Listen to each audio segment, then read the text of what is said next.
Hello, my name is Michael Thielen from CGI. I am delighted to have you all here today at the RedTech webinar where we will be talking about AI in radio production. We will not only talk about what is possible with AI, but we will also discuss what should be done to use it in a sustainable and ethical way. That is incredible. Michael, you've never sounded the way you just did. What was that? And James, you can comment on whether you think it was a good English accent or not. Michael, you're German. What was that? I'm German, and well, this was Mr. Virtual Michael, which I created with AI, because I thought when we talk today about AI and the possibilities of AI, it would be a great thing to start with AI to just give you a glimpse of what's already possible and what's coming. And the interesting thing is, what I did is I recorded a very short video of myself, and then I entered text, which I wanted to speak by my avatar, and it did this. You can do this in multiple languages, and although I think you still, as a human being, feel that it's not quite 100% like a real person, I think it's already amazing, and it displays the possibilities and the power which is underlying all of this new technology. That's incredible. So you could do it in Japanese, in Chinese, it doesn't matter. Any language, it's possible. A lot of languages are possible. I wouldn't say any, but I think the most common ones are already implemented there, yeah. Well, we started this particular session, day 4 of Radio Week, very differently than we normally do. Let me welcome all of you wherever you are watching in the world. Some of you, it's early morning. Some of you, it's late at night. But thank you for making the time. We appreciate you registering for this event to learn much more from the experts that we've gathered around on our panel. Michael Thielen is VP Radio Solutions at CGI. He's based in Germany. Hermann Del Campo is from Zaber CEO. He's the CEO, also from Germany. And James Poulter is Vixen Labs CEO from the United Kingdom. And they're all experts in parts of Gen AI, conversational AI. And of course, most importantly, we're going to be talking about the ethics of once AI is in full bloom, as it already has begun to be used significantly, there are issues that are going to arise. And we're going to try and understand what those issues are and how to make sure that we're ready for them. That requires maybe regulation. It might require rules inside your business. Let me just say thank you again for everybody joining. Please remember that if you go to the comments tab, whether you're watching on LinkedIn or whether you're watching on our StreamYard platform through registering via RedTech.pro, go to the comments tab, send us your questions. There isn't a special time that we're going to do the questions.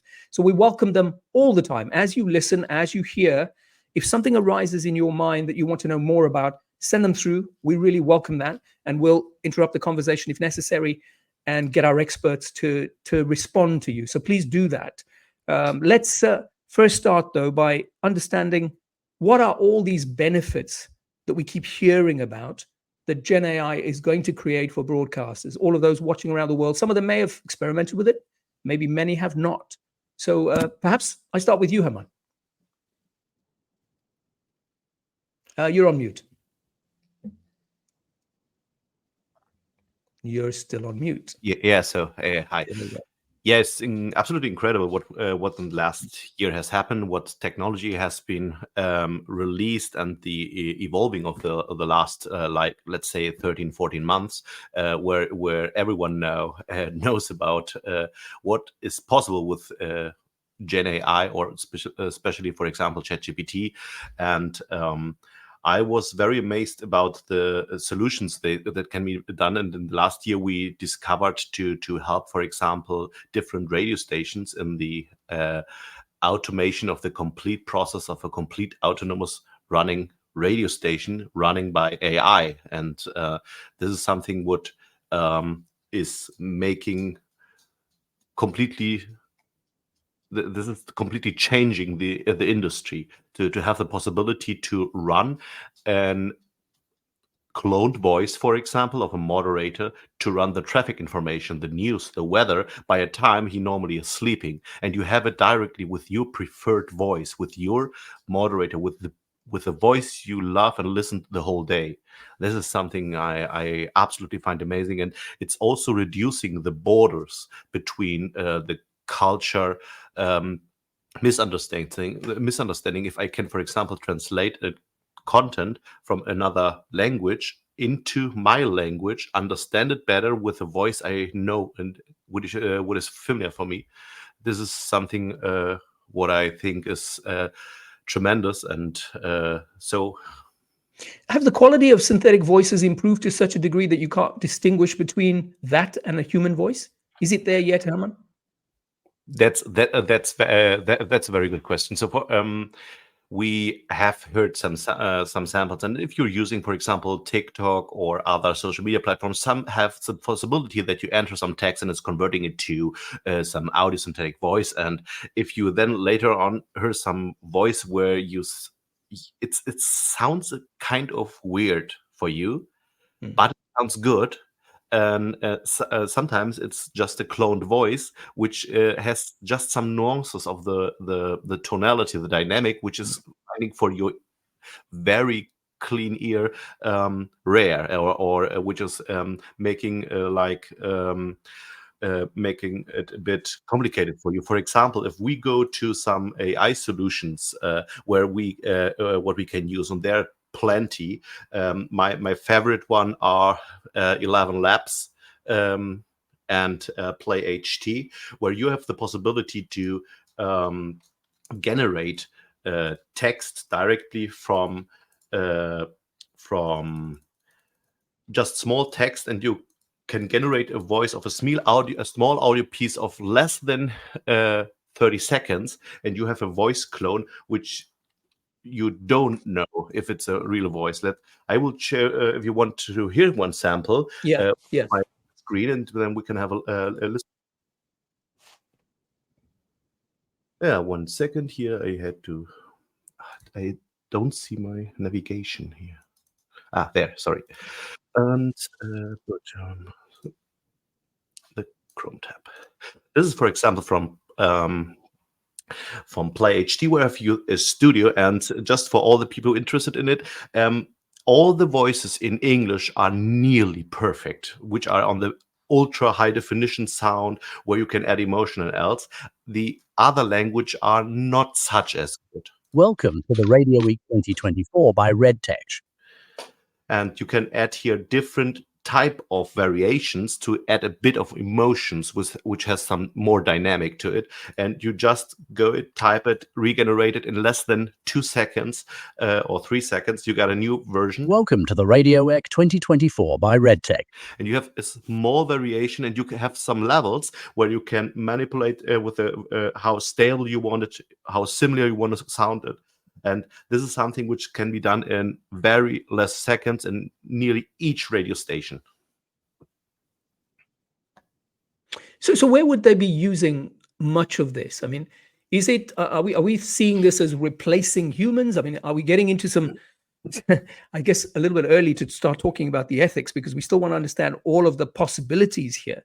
But maybe I can go to you, James. What do you see as practical use of this technology in a radio station? Well, I mean, as you've seen from the examples that Hermann's just shared, they're very, very close to real voice quality. Although I would say that in certain applications, so particularly for short form clips that we've just seen there, it can be very convincing. And then particularly if you mix that with a bed or a sting or something else that's kind of overlapping the little inflections that usually you would pick up on for showing it was being a synthetic voice can be almost masked away completely. We run into slightly more problems, I think, the examples that we've seen when you talk about longer form audio. So when you begin to have whole paragraphs being read, some of these models aren't quite as good yet about getting the cadence of things right and the pacing. Particularly if you hear the same words said over and over again, I won't say the same thing over and over again. It sounds exactly the same every single time, but a model will do. So that are a couple of the limitations. But in terms of the use cases, that is obviously particularly adaptable to radio. If you think about advertising in particular, mentioned before things like weather and traffic reads, which might have very specific, nuanced information.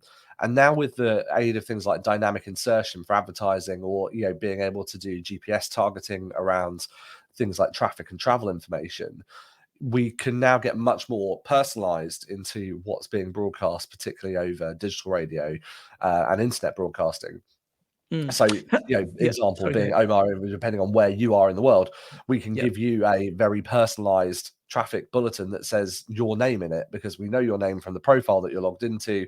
We know your location, and that voice can be generated, very quickly, or cached, early on, and provide that down to kind of local level. So I think that personalization piece is going to be really key. That sounds incredible, because so obviously the receiver on the other side, if you're in a car driving, depending on where you're geolocated, you will get weather for the area that you may be traveling in at that time, even though that's not the area that you generally spend your time, just because of all the back end and the technology and then the use of AI could do this instantaneously. That's where we're heading.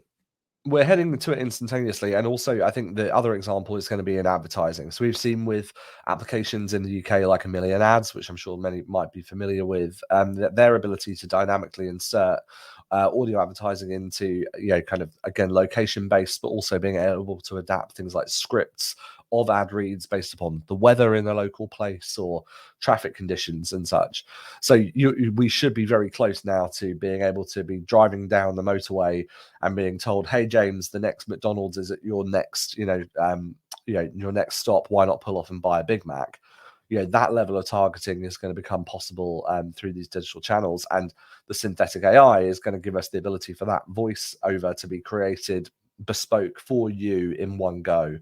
And then, that level of personalization is something I think we can begin to expect in advertising, as well as also in other parts of the radio play out. Yeah. Well, that sounds certainly very powerful and very beneficial.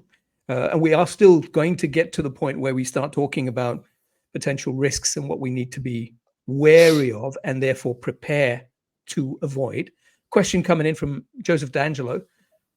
Business question: what steps can broadcasters take to ensure their talent is not used by AI training models and used by third-party bad actors? It's one of those issues that we when we were having this discussion, it was a prime issue that we spoke about when we get into the ethics of this discussion.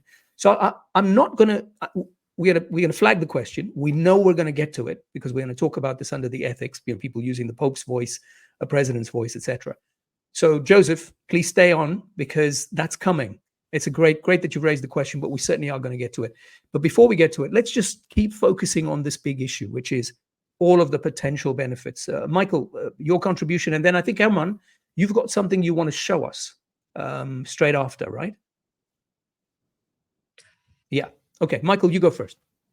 So I go first. Maybe before talking about all this generative AI stuff, one thing is that AI is already being in use at many broadcasters around the world since a longer period of time, because everyone is talking about speech-to-text translations, which gave already a boost to, for example, the worthiness of archives, because you now knew what's in your archive. You have the possibility to search and find and retrieve material far quicker.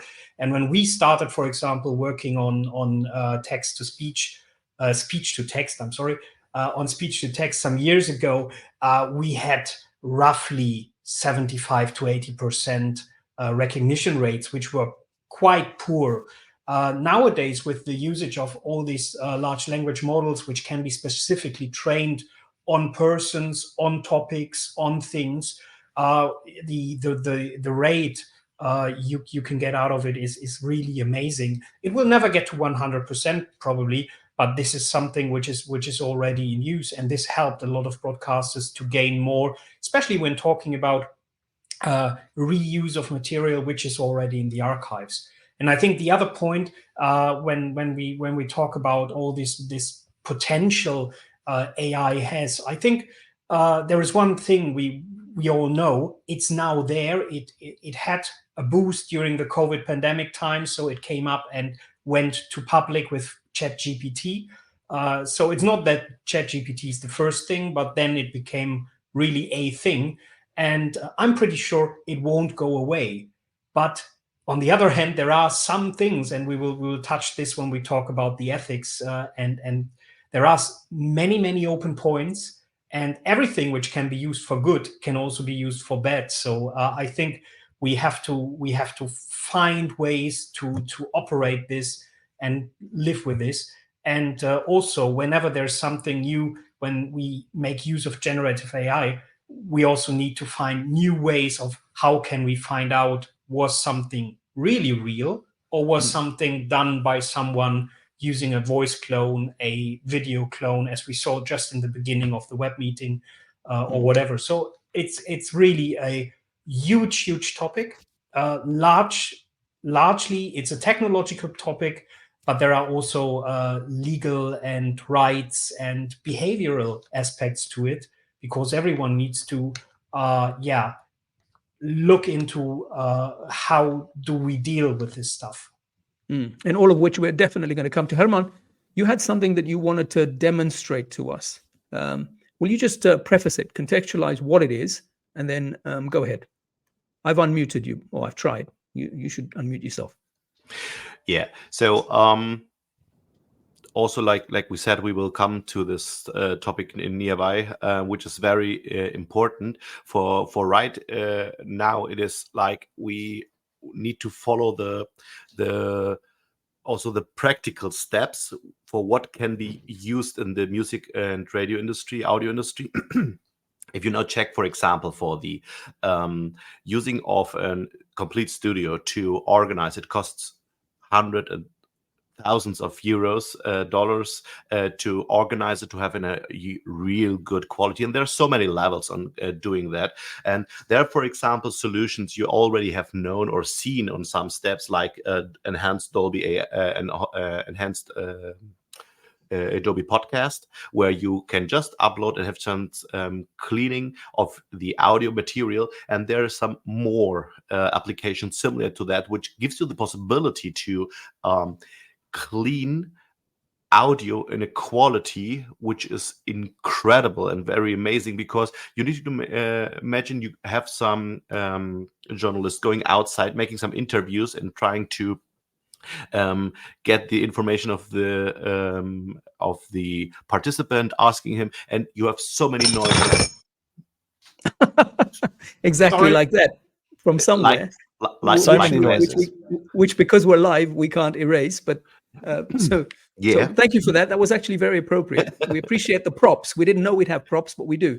So Hermann, you're saying in the middle of some kind of major protest, people are chanting and shouting, and journalists are interviewing them. You can subside the background sound so that the person speaking can be foregrounded, and that's what you're gonna. Yeah. Okay. This is, for example, what I want to show. Can you see the shared screen? Philippe will pop it up. Yeah. So if we have here some video of some girls, and I've used just some sample here because the quality of the voice is good. It's also in English, and this is a video of some girls directly having a lot of noises. We have some background noises, people talking. We have street noises. The bus is driving, and sometimes you have in a bus some interviews. Sometimes you have on the street, and so many levels. So I play it. I'm ready to sleep. It's 1 p.m., but I got like 5 hours of sleep. This is some sound nobody would play on audio, on radio, because you can't really hear it. It's absolutely hard, and you give it then to your audio editor, and the journalists say, which is sometimes not the same person, please clean this up for me, and the audio editor is like, okay, how we do it. So and the possibility is to use Dolby I/O. One small sentence why I personally prefer Dolby I/O compared to Adobe is because you have a complete API what you can combine with your playout system, with the upload module of your journalist audio. So you can completely combine this, which makes it very much easier. So let's hear again. All right, guys, me and Houston on our way. I'm ready to sleep. It's 1 p.m., but I got like 5 hours. Yeah, we stayed up late. So first off, yesterday. I've just shown this is not the 100% because on some kinds, if you remove everything, it sounds strange because something is artificial and something is missing. So this was like 85%. And the interesting part for the people loving audio is you get more media informations about the of the video or the audio, the codecs, the bit rates, duration, and loudness level, signal noises, flipping events. This is something what you can store for yourself, and also to directly detect if some audio is bad or should be improved or needed to be re-recorded or something like that. So this is something you also get as additional media information. So it's an essential tool for production. That's what essentially that's what you're saying. Yeah. Yes. Yeah. Well, we've talked a little bit now for the last 15 minutes about the benefits, the advantages, and I'm sure there are dozens more examples which people should, when we do 2025, when we do another one of these, there'll be even more. But what we need to start talking about is how the kind of technology that we've just revealed or spoken about or have been speaking about for the last 6 months to 12 months to a year, how it can be abused, how it can be manipulated to do things that it wasn't intended, never is. Just like a gun was intended for defense, it can be used to kill people when they shouldn't be. This is the same with all technology. And what are the issues here? I mean, now we get to Joseph's question, right? So Joe D'Angelo asked, what steps can broadcasters take so their talent is not used by AI training models and used by third-party bad actors? Let's actually start with that question. How are we attending to protections that are necessary? So start with that one, and then we can speak about some of the others. Who wants to go with that particular question first? James, go ahead. Yeah, I can start with this. I think one of the big things actually starts not with the technology, but is more with the way in which we're implementing it from a people perspective, which is actually getting new contracts in place and new agreements with the talent that we're working with, right? Because one of the real challenges here is that, as we saw, several examples of with journalists, going back 10, 12 years ago when Twitter first started to pop. And the problem then was Twitter, journalists were building up their accounts, and it might have been a BBC, broadcaster, and their username would have had the word BBC in it, and they would then leave the BBC and go work somewhere else for a commercial station and take all their followers with them. And the BBC weren't very happy about this, or ITV weren't very happy about this. And we have the potential for the same thing to happen here, because if you're a journalist working at a station and you create a synthetic model of yourself, who owns that? Does the tech company that the model lives on own it? Does the broadcaster that you are under contract with at the time own it? Or do you own it because it's your voice? And we don't have particularly good contracting or legal frameworks in place yet for these things. Now, I know that I think Hermann can probably talk to this, that in Germany, there's been some work done to try and rectify this. But on an international level, there is not a kind of broad consensus on the way that this should work. But we do need a kind of better framework for that first. And then the second thing I would say, and then I open it to others, is that we need, we're already seeing examples of digital watermarking becoming a part of the process here. And I think that the blockchain in particular, as a way of potentially logging the creation of these digital artifacts in a kind of irrefutable way, could become a potential solution in the long term. But some kind of watermarking and broad agreement on a watermarking system, I think, is a good step forward, because we need to have proof points that these artifacts that are being created, whether that's the voice model itself or the so-called recordings, of course they're not actually recordings, they're generated, no one's recording anything, that these artifacts have got some kind of legitimacy before they're shared more broadly. So I think those are the two things. We need a human element and we need a technology element. So Hermann, is there regulation anywhere at this point that offers the kind of protections that Joe was asking about? So there are some cases. There's not an official rule.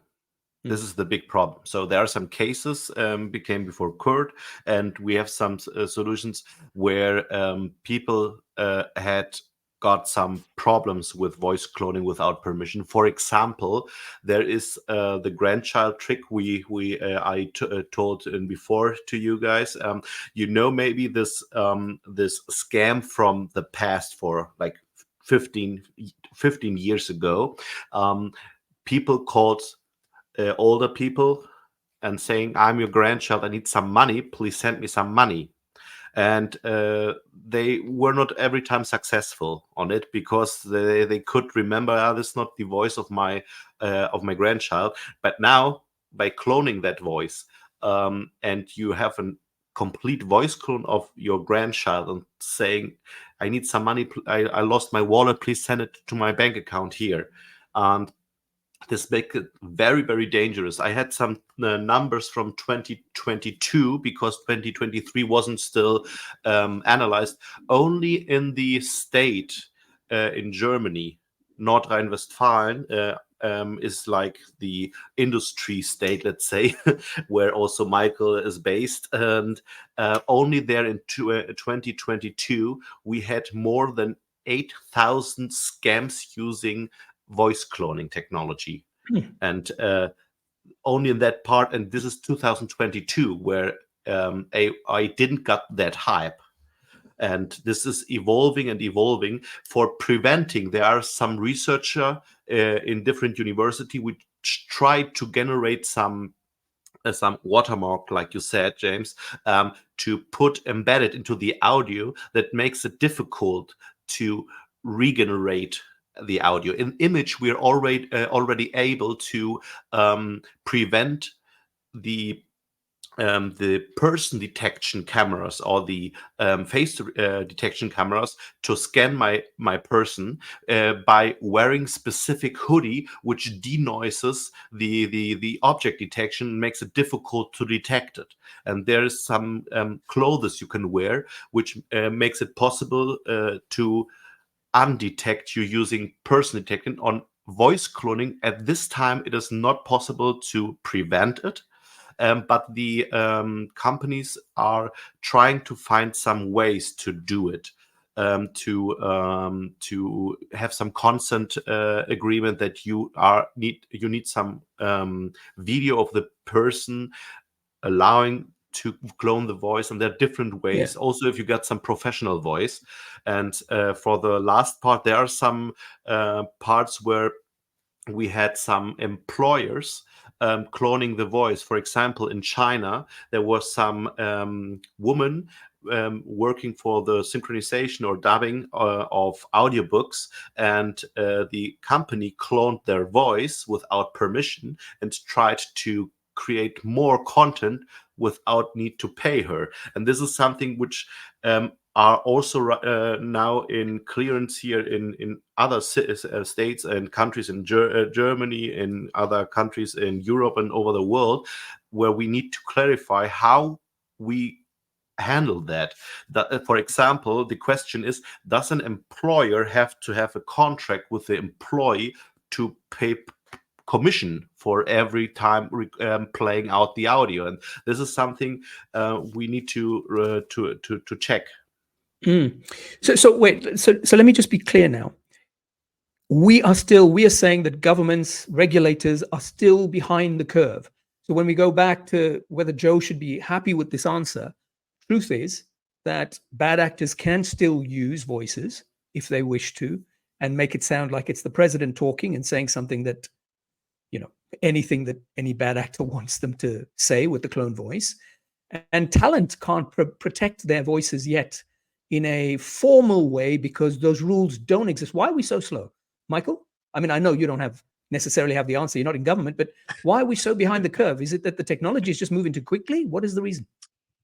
Well, I think one explanation for this is really that the technology is moving very, very quickly.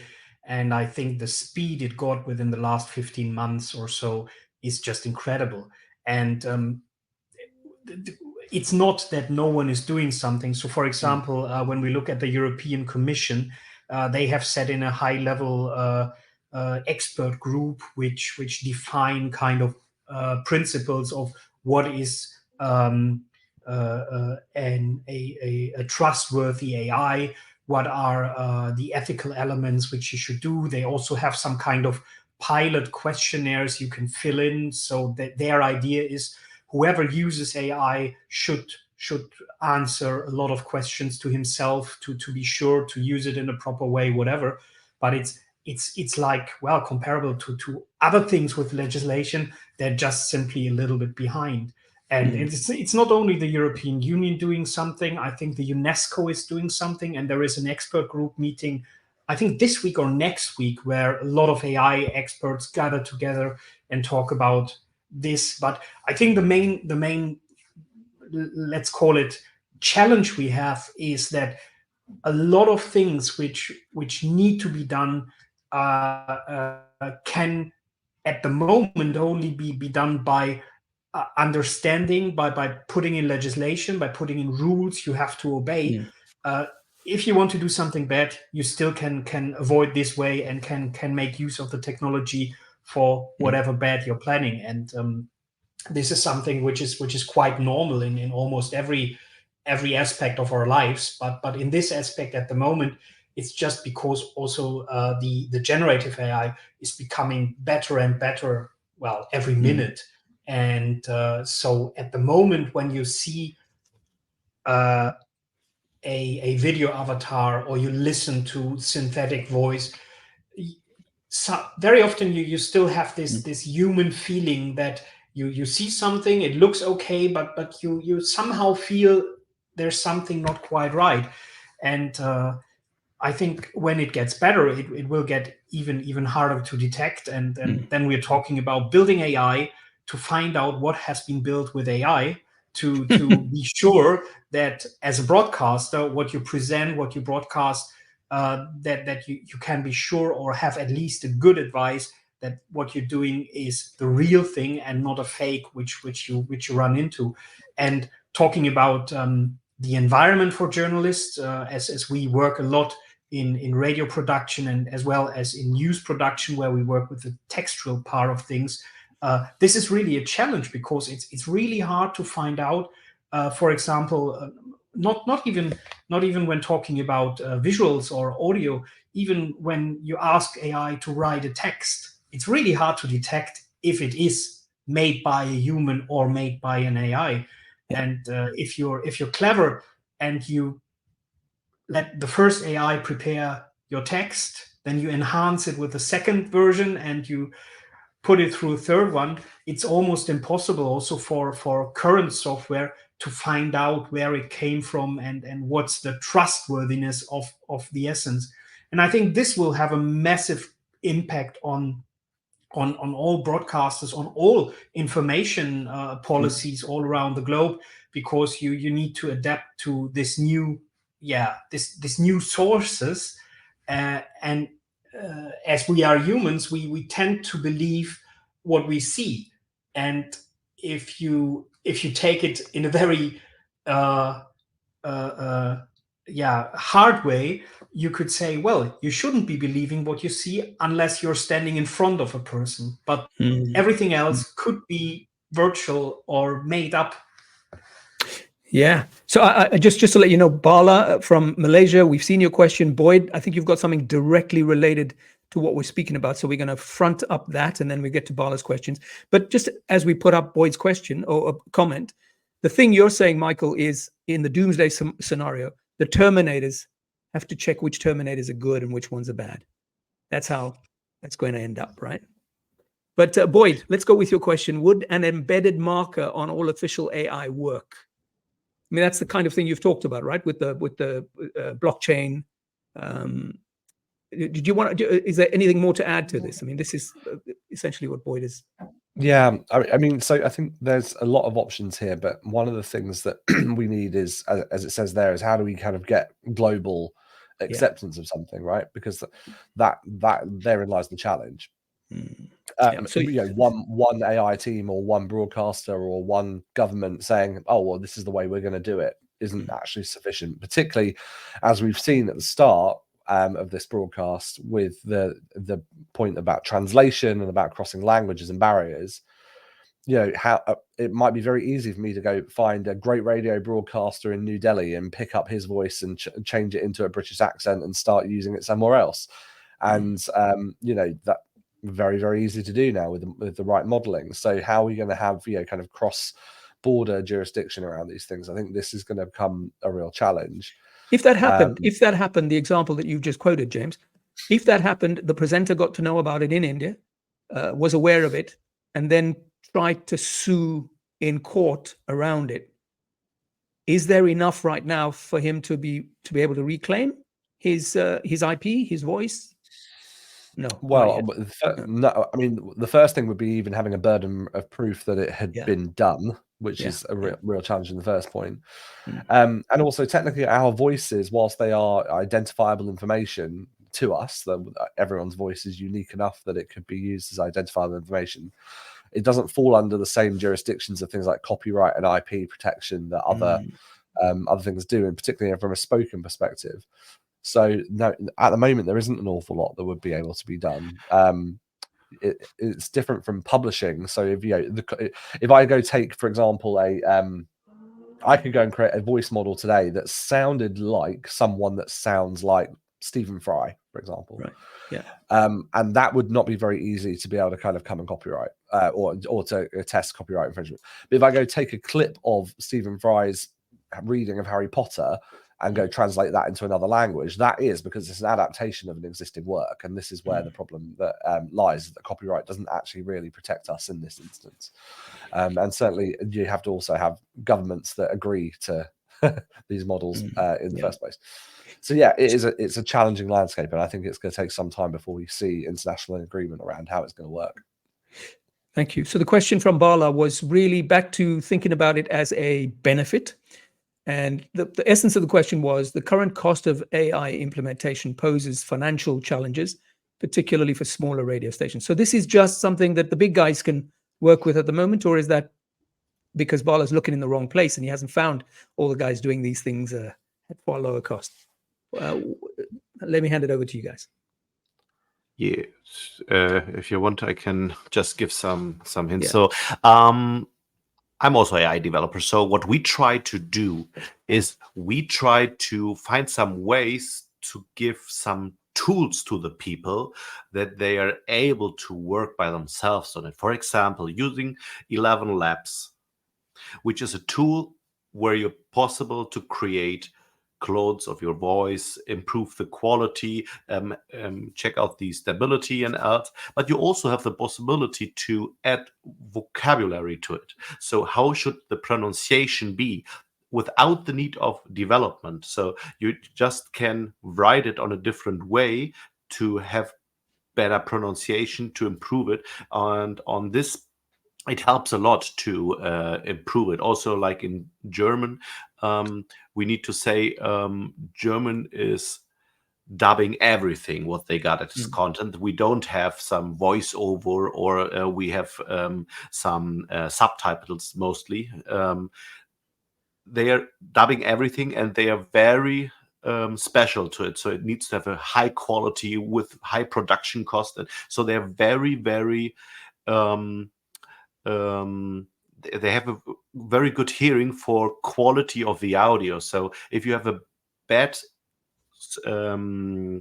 synthetic voice, they will directly claim. So we also heard it when we ran some tests. But this is too synthetic. It sounds digital. You hear some noise that's breaking the voice. It can't pronounce my words. It sounds too English, and there's so many claims they have. So having some tools like 11 Labs, we are able to use the voice creation tool and improve it by just change letters, how the, for example, the word banana should be pronounced in the other language. So just by taking the words, the letters, and giving examples to it.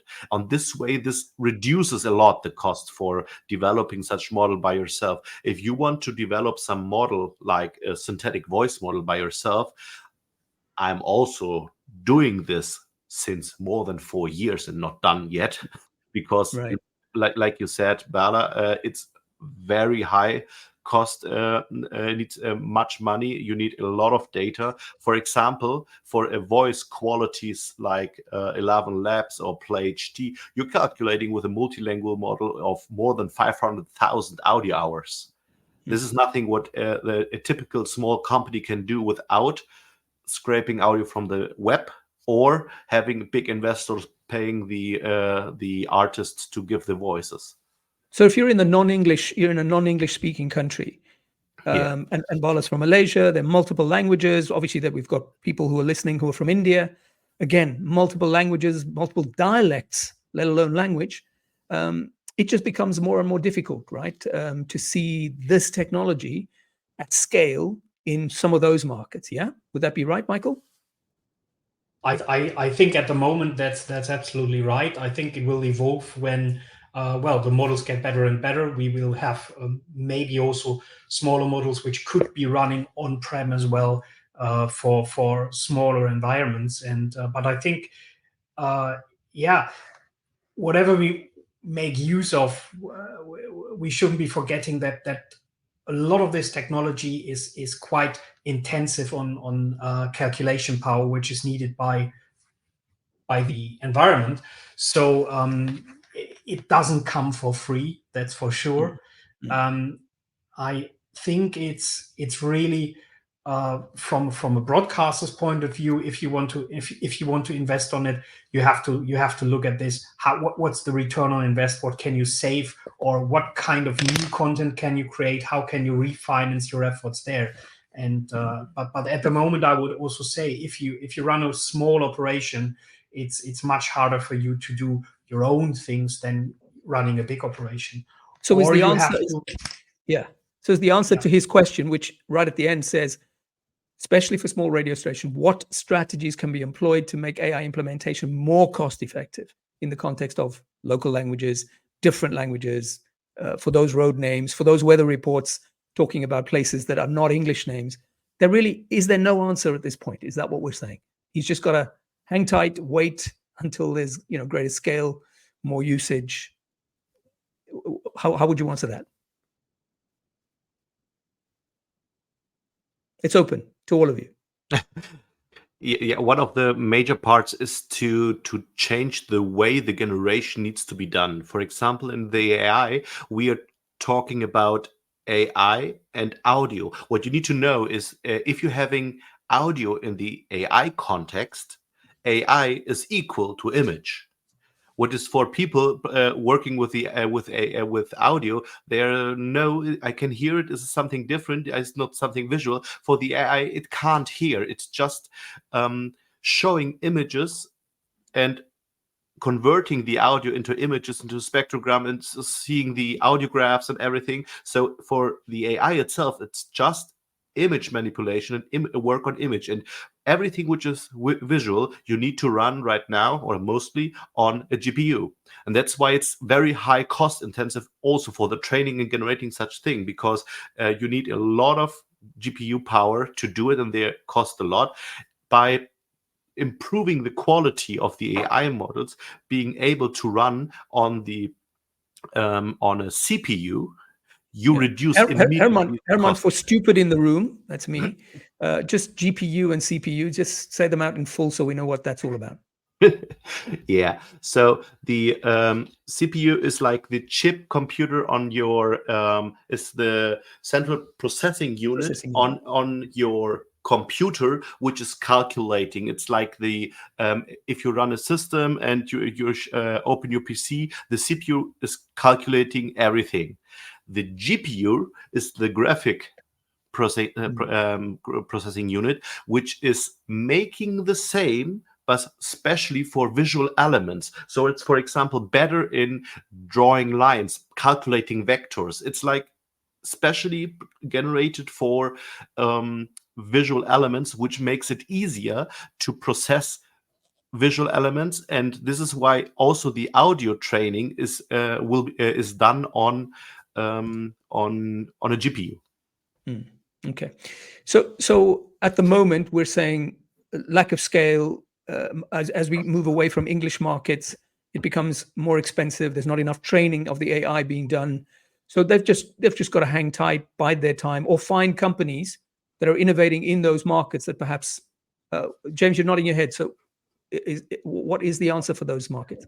Yeah, I mean, we will see, obviously, that to Emma's point, the cost of GPUs at the moment is sky high, mainly because there's only about 3 good producers of them globally, and all of those are being bought by the big tech companies. So, Nvidia's stock has shot through the roof in the past couple of years because OpenAI started buying every GPU that they could make, and that's why the cost of these GPUs has remained really high, because the supply is really low. Now we're seeing models. Some of these models being able to be run at smaller and smaller levels and running on smaller devices. The Gemini models that were just released before Christmas by Google, There is a version of the Gemini Nano model that now can run on a Pixel 8 Pro. So, we will get to the point where, as with all things in computing, the cost of it will come down over time as supplies kind of become available. And so when that happens, then I think you will see the cost of running the models and training and building foundation models also drop over time. So it is a little bit of a hang tight and wait and see. But also we're beginning to see some of these models, examples of this work being done, for example, in things like translation of texts. There's a number of people working on things like Bible translation in markets where there is no documented language whatsoever. So markets where, that, as in people's languages, where there is no written version of it, where there's only an audible version of it. And some of these models are now able to translate from a audio only language where there is no written version into a written language of another sect, right? So, and that's with the existing technology that's already there. So I think we will begin to see this stuff roll out into every tribe, tongue, and nation, that's around the world over time. It's just inevitable. But until that time, it's worth, kind of emphasizing that the benefit is going to mostly come to larger, kind of more populous kind of spoken languages. I mean, to be Boyd's just come through with, and I was going to ask around some of the ethical issues. Do you think broadcasters should identify AI programming to their audience when it's live? Oh, what happened to Michael? Hopefully he comes back in soon. I'm not sure. Yeah. I think the AI was unhappy with his answer and just kicked him out. So thanks for coming back, Michael. Do you want to take that, Michael? The question that we've got from Boyd Leader: ethically, do you think broadcasters should identify AI programming when they're using it to their audience? I think, well, that's a good question. I think broadcasters should definitely operate AI programming ethically. So they shouldn't make use of the voice of their presenters without consenting them or whatever. I think some kind of identification is something which will be good, because we all want to know, and we all need to know, when are we acting with humans, when are we acting or watching content which has been created by a machine. I think it also depends a little bit on what kind of programming are we talking about. Because it might feel awkward if I'm driving at night in my car listening to the evening show, someone is talking to me, there is a psychological aspect that I bond to this person, and I think it's just a strange feeling if I bond very much to the computer. Well, it might become normal for every one of us. For other bits and pieces, we talked about, for example, automatic traffic announcements or short news information or emergency alert information if a fire came off somewhere or whatever. I think in these situations, it doesn't really matter to the listener who's giving it, because it's pure voice information. There is no kind of bonding effect. There is no real psychological interaction. I might get upset when I listen that I have a traffic jam on my way back home, but I dislike the situation, whoever is telling me that I'm going into this situation. So I think it doesn't really matter. But for other things, I think it should be differentiated, just because we differentiate so many things. We tell people, for example, if we have a TV show where we make use of product placement, so we have to flag it because it's kind of advertisement, whatever. So I think the ethical answer would be I would flag it. Yes. Boyd, as an ex-radio CEO, I would say that the most important thing in all media today is trust. It is very hard to get, and if you have it, you want to preserve it at all costs, because that is, I can't think of a currency more important actually in the kind of media environment we are in at the moment.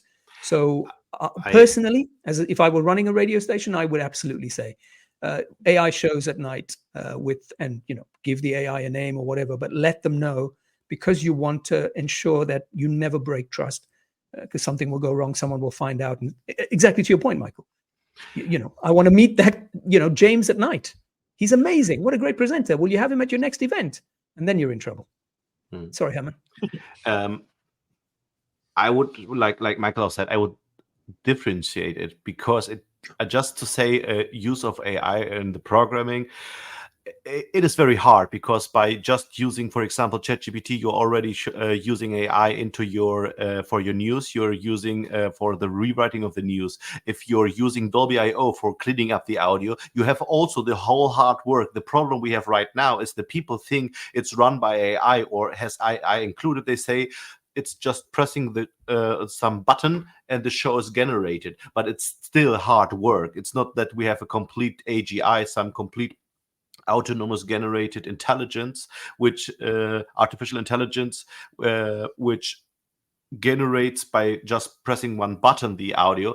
I think it is depending how much effort we still as journalists need to put into. For example, if we run a complete show which is not controlled, I definitely would ethically flag it. If I were just using the audio denoising, I would not flag it. If I generate complete the audio voices, I would flag it if it's not a real person. If it's a real person and it's with the consent of the person, I'm not sure if I need to do it because it was all in agreement with the person and we have a good quality. So, for example, the night shows, this is something which is very difficult to say. But from my personal perspective, I would say it depends for what you're using it. For what I think you're that's using. a very good distinction, Hermann. So if it's production process to ensure greater clarity, more efficiency with production, etc., it sounds to me like that's something that's in a different category. But if you're pushing messaging out, then you should, like on-air talent type messaging, it makes sense. And there might be other examples. So this goes back to this whole idea that we're in this this state at the moment where there are no clear rules. And hopefully, as these rules emerge, both a combination of state, regulatory, statutory, the business community itself, all have to get together and come up with these rules that make the most sense to ensure that a really good technology can be used for best effect, and remove all of the aspects of it that are really horrible. I mean, we just had this example this week, right? Earlier with the whole Taylor Swift thing. And it's, it's global news, it's massive, quickly identified as, all fake. Are there risks that with consistent bad actors taking advantage of the technology to do bad things, and we're going into, I understand, maybe 24 or even 60, I don't know, I can't remember the right number, but many, many general elections are happening around the world this year. This is a clear area where bad actors can take advantage of unsuspecting public to create a lot of confusion or to steer people in a particular way. Could it get so bad that this is a technology that we have to trash because it's just we can't govern it, we can't get it under control? I mean, I'm painting a really bad scenario, but I want to hear your views on that. I mean, I think that it is. I don't think that we're going to put this kind of Pandora back in the box, right? I think that unfortunately that is, we're past that point. And also because despite the bad acting situation, we don't want to trash the whole tech for the good that it can do. Mostly because we want to solve many of the most pressing problems worldwide in terms of, electoral fraud or, kind of what's going on in the various medical diseases or, kind of the climate issues. We're not doing great on most of those things, just humans trying to go it alone, in all honesty. So we definitely need some of these AIs to help us with the speed and efficiency to kind of help get over that. So we don't want to trash the whole thing. What I do think, though, is that we are going to need to have a lot more global consensus and also for the I suppose it goes both ways. A lot of the regulatory work that's been done thus far, if you look at what's come out with the EU AI Act and what's been looked at with the Bletchley Park summit that happened in November here in the UK, and also what's going on in the US, most of this regulation is focused on the big tech companies and the creators of the foundation models, and regulating them, trying to solve the problem kind of at the source, if you like, with the tech companies. we've not seen an awful lot of stuff come down into things like different regulatory bodies of different industries yet. So I think that's one of the big things, is we need industry bodies to start stepping in and start saying, this is the way we're going to approach it from an industry body, because then it creates a commercial imperative for everyone to kind of be on side with the rules of their own individual industry. But more importantly than anything else, I think we actually need individuals, citizens at a kind of individual level, to take far more responsibility for their own data. I think that's the thing that's really going to fix this problem, is that we've been willing for too long to basically trade our privacy for a little bit of utility, which is the history of the internet, as I'll often say.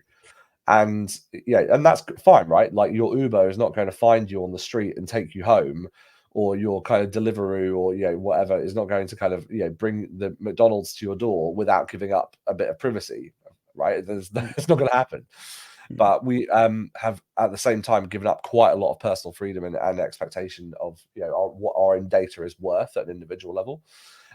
So I think we're going to need a lot of work to be done with countries around the world to kind of get people to understand, hey, this is now systems outside of our control is going to kind of make use of that data, not just companies that are choosing to use it. Very powerful. So I think that's a lot of work that needs to be done there. Yeah. Hermann, do you want to add to that? Yeah, we yesterday had some discussion. I was at the DPA. This is like a German press agency which is generating news, and they have a huge team of people making fact checking, also the political part. And they were saying also how they struggle and doing now this fact checking by having so much information of images, audio generated, synthetic generation of audio, video generation. So it's way more difficult for them also to do this fact checking part. But we came to some conclusion when we were discussing it.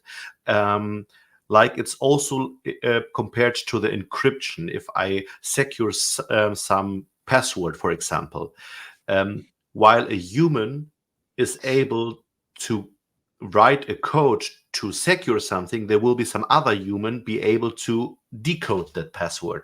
And this is something what I think, if we find ways on generating automatic embedding, for example, for watermarks of video or image clones, I guess there will be some time that we have also other tools removing it, changing it. And that's why it's way more important in the journalist industry to having like 4-6 pair of eyes principles to find different sources of trustworthiness, and also to come into this initiative of anti-fake news, to be able, for example, to evolve some blockchain technology where they have verified suppliers or news suppliers validating the trustworthiness of content. And this is something which makes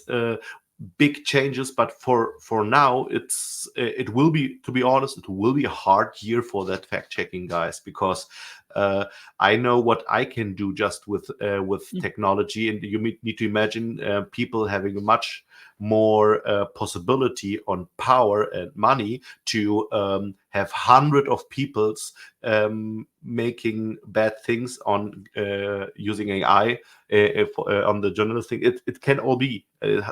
Don't has to be, but I hope it would not be, but it is possible. Hermann, I think you said 50% of the world's population, 4 billion people, are going to be voting. Well, they may not vote, they may choose not to, but potentially 4 billion people could go and change their governments this year. Michael, do you want to add to that? Oh, well, famous last words. So I would say, yeah, we definitely will not throw this technology away because it has far too many good opportunities as well. And I would think, well, everything we heard and we said is right. I think we need to find new ways how to trust to material, how to have trustworthy paths where we can find out, is the information we get really good. And I think that would also be my advice to all broadcasters. So there is a lot of things which are currently in development, in discussion. lots of political argues and discussions as well. But in the end, I think when you are a broadcaster and when you're dealing with your listenership, I think it's important to be a trusted source. And I would everyone encourage to make use of AI technologies for listen again things, maybe in the real live stream program, for whatever. But I would always say, tell your listeners, tell your fans what you're doing, so they know they can trust you. And this is, I think, the most important thing. I think the whole AI thing will change our business models. It will change development of software. It will change delivery models, whatever. And we are at the point we can't stop it, so we have to cope with it. And if anyone joined this webcast in the middle of the webcast, he or she now might think, oh, it's all bad and there are so many bad things coming up. But I don't think so. So it's, as we said several times, whatever can be used for good can also be used for bad. And at the moment, we're in the situation that there are lots of uncertainties, which will definitely be more certain, hopefully, in the upcoming months and years. Thank you very much. Good news, Michael, for everybody that's watching that joined in the middle and thought we were only talking about the negatives and the things we have to fear or protect against. This is available as catch up. So if you go to RedTech.pro, you'll be able to watch this, even on your LinkedIn feed. You'll be able to watch the entire discussion. So you hear all about the benefits of this technology and what we need to obviously ensure to protect against, what can go wrong, how it can be abused. All of that is there for you. Also to tell you quickly, big thank you to CGI for making this possible. Really valuable discussion. It's not going to stop. We're going to need to keep talking about this as it continues to evolve, including how we're using it in different ways, but also how to protect ourselves against the abuse. At RedTech, we publish annually a guide to AI. Look out for that. It tends to come out towards the end of the year. I'm sure CGI will contribute again, so we'll have lots of expertise in that particular edition. Thank you for making this possible. The latest RedTech magazine is also out right now, just popped out yesterday, where we're talking about broadcasting in Portugal, more global platform. And thank you for all of you that have tuned in to watch this. Don't forget, tomorrow, UNESCO, talking about World Radio Day, also dealing with issues that are most pressing around radio's future, radio sustainability. That's what we're here for. Once again, Hermann, James, Michael, thank you so much for invaluable contributions. You haven't seen it, I have, but in the comments section, we've got a lot of people from all over the world saying they're really grateful for your expertise and wisdom. Thank you for giving us your time today. Oh, Great pleasure. afternoon. Thank you. Thank you. Bye-bye. Thank you. Bye-bye.